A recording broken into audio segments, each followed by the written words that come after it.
Hello mga peeps! It's time for pagunting kido ka bugat na sang ulo kag as a certified kwarintahin. Damo na ko uban, sometimes kakatol sang feeling kag batyagan ko gid ang pagka-oily sang scalp. Ari kami gali guys sa Cuts Plus Salon, tabok ni siya sang Kappa, kag tabok man sang St. John's Institute diri sa Hilado Shopping. Kung ga-follow kamo sang ilang page, salon ni siya sa mga beauty queens sang Negros, kag nami ako di sa ila kay ang mga staff nila friendly, skilled pa, kag sometimes funny man. Hindi gid nabi malikawan nga samtang kapagunting ka, may mga kwentong barbero ginaya. Goods kay kanami istoryahan sang ilang mga staff. Gintry ko gali subong guys ang ila nga bag-o nga scalp care treatment. Kag medyo high-tech kay may scalp analyzer na sila. May scanner kag may tablet for you to have a close-up shot of your scalp. Makita na da if oily ang imong mga scalp or dry or brittle na ang imo mga hair strands or if damo ka na dandruff. Kag from there, they will decide kung ano nga treatment ang bagay para sa imo from the set of organic products from Davines Natural Tech. Organic ni siya guys, so no reason to panic.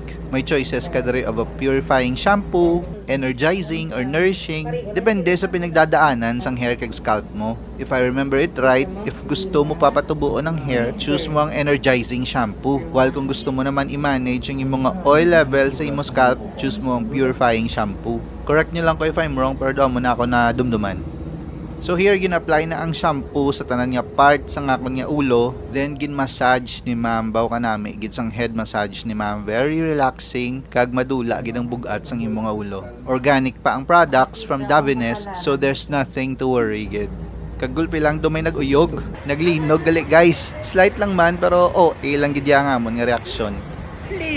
Nagwa kami anay para magulo observe, pero sang daw kita namon nga daw okay naman ang tanan, balik na kami sa sulod kag gintapos na namon ang treatment. Amo ginaya ang life, may mga unexpected events just to remind us to be always be prepared. Kag hindi lang kita ma-stuck sa isa ka aspect sang kabuhi, and everything that happens is just cause and effect. You do one thing and another thing happens. Basta mo na. But if you find yourself on the brighter side of life, don't forget to be thankful sa mga blessings na mayara ka. Ganon. After sang inspiring message nato natapos na nga nga session, feeling good kag refreshed na gid kami ni George. Namian ko sang haircut kag scalp treatment nga na-experience ko diri sa Cuts Plus. I-share ko na lang on a separate video ang haircut session ni George kay nag-transform man ni siya from a punk style to schoolboy. Basta mo na, abangan nyo na lang. And if you're looking for a salon and exceptional hair artist this graduation season, you can find it here sa Cuts Plus. Dari ni sila sa Park Lane Building.